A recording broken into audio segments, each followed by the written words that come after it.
আমাৰ বেনাৰত লিখা আছে ৰাজীৱ ভৱনৰ পৰা দৰং ডিষ্ট্ৰিক্ট আয়ুক্তৰ কাৰ্যালয়লৈ।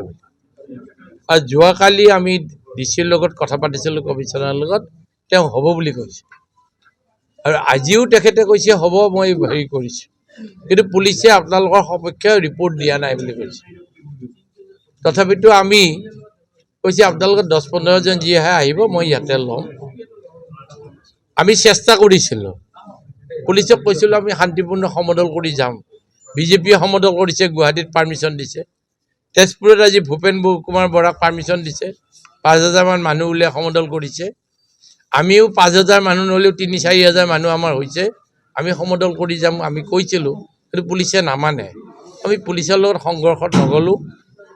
ডিষ্ট্ৰিক্ট কমিশ্যনাৰৰ কথা মতে আমি ভাৰতবৰ্ষৰ মহামহিম ৰাষ্ট্ৰপতিক এখন মেমৰেণ্ডাম দিবলৈ আহিছোঁ।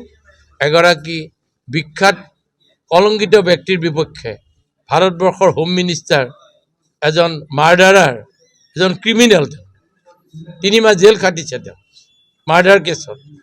তেওঁ গৃহমন্ত্ৰী হৈ থকা অৱস্থাত সিদিনাখন ভাৰতবৰ্ষ লোকসভাৰ সদনত ভাৰতীয় সংবিধান প্ৰণেতা ডাক্তৰ ভীমৰাম আম্বেদকাৰৰ বিপক্ষে তেওঁ খুব অশালীন, অসন্মানীয় আৰু বেআইনী মন্তব্য কৰিছে, যিবিলাক মন্তব্য হোম মিনিষ্টাৰ হিচাপে তেওঁ কৰিব নালাগিছিল। সেইটোৰ বিপক্ষে আমি ৰাষ্ট্ৰপতি মহোদয়ক নিবেদন জনাইছোঁ যে ততালিকে তেওঁক গৃহমন্ত্ৰীৰ পদবীৰ পৰা আঁতৰাই দিয়ক আৰু ভাৰতবাসীক ক্ষমা খুজিবলৈ তেওঁক বাধ্য কৰা। এই দুটা প্ৰশ্ন। আৰু এটা প্ৰশ্ন আছিল যে তেওঁলোকে ভাৰতীয় সংবিধানখন সলনি কৰিব বিচাৰে। ৭৫তম উৎসৱ এইবাৰ ভাৰতীয় সংবিধানৰ ৭৫তম উৎসৱত আমাৰ কংগ্ৰেছ দলৰ লিডাৰ ৰাহুল গান্ধীজী আৰু ৰাজ্যসভাৰ লিডাৰ মল্লিকা খাৰ্গেজী চিঠি লিখি দুগৰাকী অধ্যক্ষক অনুৰোধ জনাইছিল যে ভাৰতীয় সংবিধানখনৰ ওপৰত আলোচনা হোৱাটো ভাল দুখন সদনত। এতিয়া গোটেইবিলাক সদস্যই বুজি পাব যে ভাৰতীয় সংবিধানৰ গৰিমা কি, ভাৰতীয় সংবিধানে কি কৰিব বিচাৰিছে, কি কৰি আহিছে, এই কথাখিনি আলোচনা কৰিবলৈ অনুমতি দিব লাগে, কিন্তু অনুমতি নিদিলে।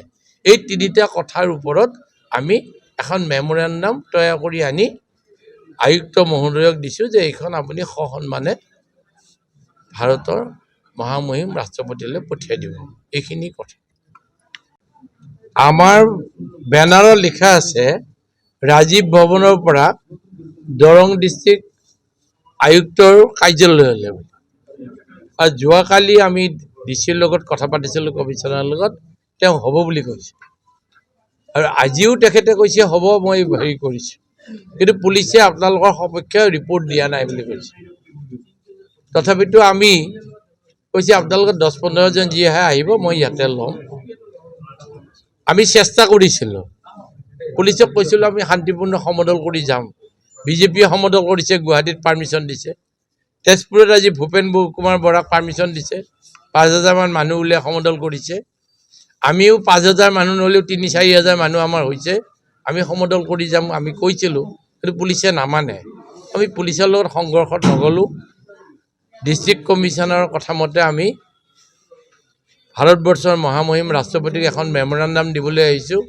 এগৰাকী বিখ্যাত কলংকিত ব্যক্তিৰ বিপক্ষে, ভাৰতবৰ্ষৰ হোম মিনিষ্টাৰ, এজন মাৰ্ডাৰাৰ, এজন ক্ৰিমিনেল, 3 মাহ জেল খাটিছে তেওঁ মাৰ্ডাৰ কেছত। তেওঁ গৃহমন্ত্ৰী হৈ থকা অৱস্থাত সিদিনাখন ভাৰতবৰ্ষ লোকসভাৰ সদনত ভাৰতীয় সংবিধান প্ৰণেতা ডাক্তৰ ভীমৰাম আম্বেদকাৰৰ বিপক্ষে তেওঁ খুব অশালীন, অসন্মানীয় আৰু বেআইনী মন্তব্য কৰিছে, যিবিলাক মন্তব্য হোম মিনিষ্টাৰ হিচাপে তেওঁ কৰিব নালাগিছিল। সেইটোৰ বিপক্ষে আমি ৰাষ্ট্ৰপতি মহোদয়ক নিবেদন জনাইছোঁ যে ততালিকে তেওঁক গৃহমন্ত্ৰীৰ পদবীৰ পৰা আঁতৰাই দিয়ক আৰু ভাৰতবাসীক ক্ষমা খুজিবলৈ তেওঁক বাধ্য কৰা। এই দুটা প্ৰশ্ন। আৰু এটা প্ৰশ্ন আছিল যে তেওঁলোকে ভাৰতীয় সংবিধানখন সলনি কৰিব বিচাৰে। ৭৫তম উৎসৱ এইবাৰ ভাৰতীয় সংবিধানৰ ৭৫তম উৎসৱত আমাৰ কংগ্ৰেছ দলৰ লিডাৰ ৰাহুল গান্ধীজী আৰু ৰাজ্যসভাৰ লিডাৰ মল্লিকা খাৰ্গেজী চিঠি লিখি দুগৰাকী অধ্যক্ষক অনুৰোধ জনাইছিল যে ভাৰতীয় সংবিধানখনৰ ওপৰত আলোচনা হোৱাটো ভাল দুখন সদনত। এতিয়া গোটেইবিলাক সদস্যই বুজি পাব যে ভাৰতীয় সংবিধানৰ গৰিমা কি, ভাৰতীয় সংবিধানে কি কৰিব বিচাৰিছে, কি কৰি আহিছে, এই কথাখিনি আলোচনা কৰিবলৈ অনুমতি দিব লাগে। কিন্তু অনুমতি নিদিলে। এই তিনিটা কথাৰ ওপৰত আমি এখন মেমৰেণ্ডাম তৈয়াৰ কৰি আনি আয়ুক্ত মহোদয়ক দিছোঁ যে এইখন আপুনি সসন্মানে ভাৰতৰ মহামহিম ৰাষ্ট্ৰপতিলৈ পঠিয়াই দিব। এইখিনি কথা।